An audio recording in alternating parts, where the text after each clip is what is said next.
Good morning, FCF. We're in our fourth day of this journey of learning about crying out to the Lord as a way of life. There'll be 8 days in all.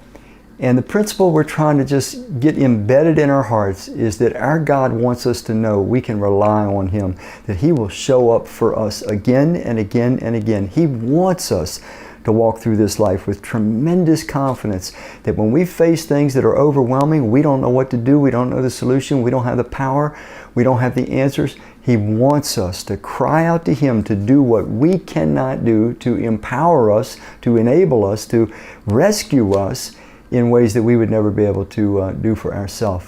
So I'm going to pick up reading and I'm going a little further. We were in the book of Exodus for the first 3 days. We're now going to the book of 1 Samuel. And this is where Israel is entering into their kingdom era. They don't yet have a king. Saul will be their first king. So it's still the era of the judges. And Samuel is their judge. Samuel was a great prophet and a judge. But the Israelites had superstitiously gone into a battle with the Philistines, and they put the Ark of the Covenant out in front. They thought that just because they had the Ark of the Covenant that they could automatically win the battle. Well, the Ark was taken by the Philistines. Finally, the Lord intervened, judged the Philistines. They brought the Ark back to the Israelites. And so Samuel had called upon the Israelites to forsake their involvement with foreign gods and goddesses. They had strayed from the Lord, to turn back to the Lord with their whole hearts. And he said that if they do this, God would restore them. And this is always God's pattern. When we drift, if we come back to Him with all of our hearts, He's merciful and restores us. So that's kind of the context. Now, the Israelites have gone through this process. They've turned back to God, but they understand that they really, really need to stay close to Him as a way of life. The Philistine army, meanwhile, has drawn up against them. Let me start reading 1 Samuel chapter 7, verse 7. When the Philistines heard that the Israelites had assembled at Mizpah, the ruler of the Philistines came up to attack them. And when the Israelites heard of it, they were afraid because of the Philistines. Verse 8, they said to Samuel, this is Samuel the prophet, the last judge, do not stop crying out to the Lord our God for us, that He may rescue us from the hand of the Philistines. And of course, if you read the rest of the passage, Samuel does just that. He cries out to the Lord in behalf of the Israelites. He asks God to rescue them from the hand of the Philistines, and God does just that. God causes a storm that literally causes the Philistine army to get so confused they're hurting one another and they run in derision.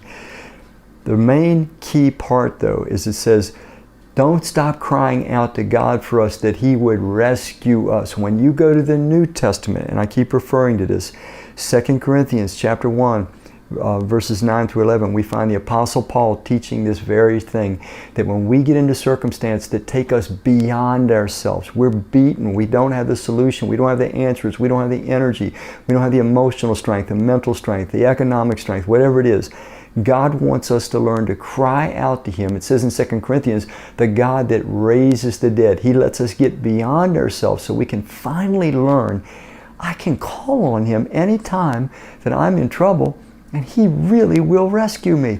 He'll deliver me. Paul says He'll deliver us again and again, and He'll continue to rescue us until our mission in this world is over.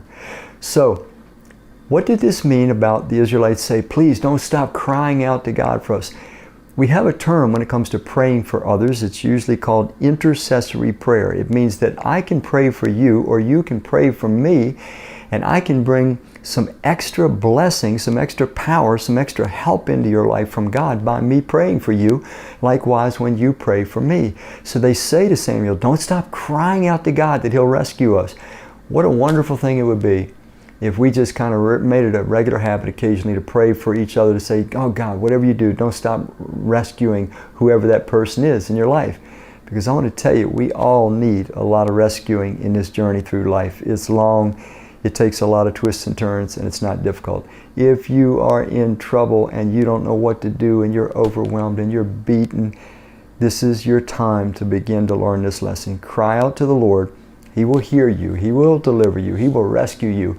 And then you'll learn to live this way as a confident aspect of life. And that's what He wants us to do. FCF, I hope this talk will help you. I hope it'll be the most practical thing that you've heard in a long time. Thank you.